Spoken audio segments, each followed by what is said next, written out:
আসসালামু আলাইকুম, কেমন আছেন সবাই? আশা করি সবাই ভালো আছেন। আজকে আমরা চলে আসছি আপনাদের মাঝে নতুন একটা ভিডিও নিয়ে। তো আজকের ভিডিওটি হচ্ছে ইতিমধ্যে আপনারা যারা আমাকে ইনবক্সে কমেন্ট করেন এবং কমেন্ট বক্সে কমেন্ট করেন তাদের জন্য, যে আপু কোন গরু দিয়ে খামার শুরু করব, গাভী নাকি বকনা, এটা নিয়েই অনেক মানুষের জানার কৌতূহল, বা যারা উদ্যোক্তা হতে চাচ্ছেন তাদের জন্য পরামর্শ। তো তাদের জন্য আমার একটা পরামর্শ থাকবে।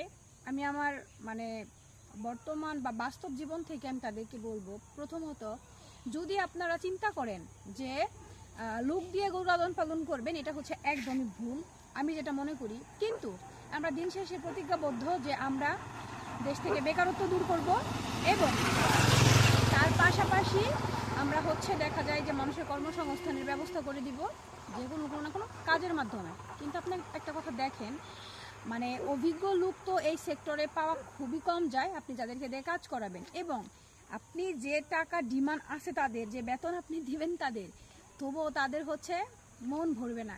এটা অতি বাস্তব, এটা অতি সত্য একটা কথা। কারণ তারা মনে করে যে আমরা যদি কাজ না করি তাহলে দেখা যাবে যে কি হবে, নিজেদের মধ্যে অনেক ডিমান্ড দেখায়। প্রত্যেকটা কাজেরই আমার কথা, মালিক বেঁচে থাকলে কিন্তু কর্মচারী বেঁচে থাকবে, এই একটা কথা। আর আমি মনে করি যে যারা ডেইরি সেক্টর করতে চান, অন্তত তারা নিজে কিছু করার চেষ্টা করবেন। ধরেন যে নিজে দুধ দহন অভিজ্ঞতা থাকতে হবে, চিকিৎসার অভিজ্ঞতা থাকতে হবে, গরু ভালো জাত নির্বাচন এগুলো করতে হবে। অনেক মানুষই দেশে গরুর খামার করে দেশের বাহিরে বসে আছেন।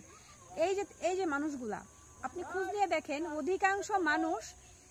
অধিকাংশ খামার কিন্তু বন্ধ হয়ে যাচ্ছে। কেন বন্ধ হয়ে যাচ্ছে? এই খামারে দুধ উৎপাদন নাই, এই খামারে দুধ হচ্ছিল, দুধ এখন হচ্ছে না। এই যে সমস্যাগুলা, এগুলোর জন্য কি হয়, একটা সময় আমি মনে করি অনেক মানুষই লুকাচুরি। দুনিয়াটা কি এমন একটা অবস্থা, কে কাকে মেরে খাবে বা নুন খাইলে গুণ তার দাম দিতে খুব কম সংখ্যক মানুষই চায়। আমার এমনও দেখা আছে যে খামারগুলো বন্ধ হয়ে গেছে, তাদের মধ্যে বেশিরভাগ সমস্যা ছিল সঠিক সময় গরুকে খাবার না দেওয়া, ম্যানেজমেন্ট না করা, দুধ দহন জানে না, ম্যাস্টাইটিসে গরু ক্ষতি হয়ে গেছে। এই বিভিন্ন জটিলতার কারণে কিন্তু বিভিন্ন খামার বন্ধ হয়ে যায়। আমি তাদের বলবো যে আপনারা যাদের এলাকায় দুধের বাজার ভালো, আপনারা ভালো উন্নত জাতের গাভী দিয়ে খামার শুরু করতে পারেন। এবং তার পাশাপাশি হলিস্টাইন ফ্রিজিয়ান জাতের কিন্তু বাংলাদেশে কিন্তু অনেক চাহিদা, এবং এটাই সর্বোচ্চ জাত, বা এইগুলা দিয়ে সবাই খামার করে। এই জন্য হলিস্টাইন ফ্রিজিয়ান জাত রাখার চেষ্টা করবেন, অবশ্যই ভালো জাতের। এটাই আমি বলবো। এইগুলার জাতের মধ্যেও তো দেখা যায় কয়েকটা ইয়ার মধ্যে আছে, ক্রস আছে, ক্রসবিট, সব প্রত্যেকটা গরুর মধ্যে কিন্তু ক্রসবিট আছে, কিন্তু তবুও জাতটা আপনাদেরকে ভালোভাবে নির্বাচন করতে হবে। এই জন্য আমি বলবো, দূরে না থেকে যখন আপনার অবসর টাইমে খামার করবেন তখনই আপনার এই সেক্টরে আসবেন। তাছাড়া দেখা যাবে যে এই সেক্টরে কিন্তু লাভ তো আছে, সবাই তো লাভের গল্প বলবে, কিন্তু লসও করার কিন্তু সম্ভাবনা অনেক বেশি। এই জন্য আমি আপনাদেরকে বলবো যে যারা এই সেক্টরে আসতে চান তারা অবশ্যই কিন্তু ট্রেনিং প্রাপ্ত হতে হবে এবং নিজে জানতে হবে, নিজে কাজ করবেন, অন্যের উপর ডিপেন্ড খুব কম হবেন।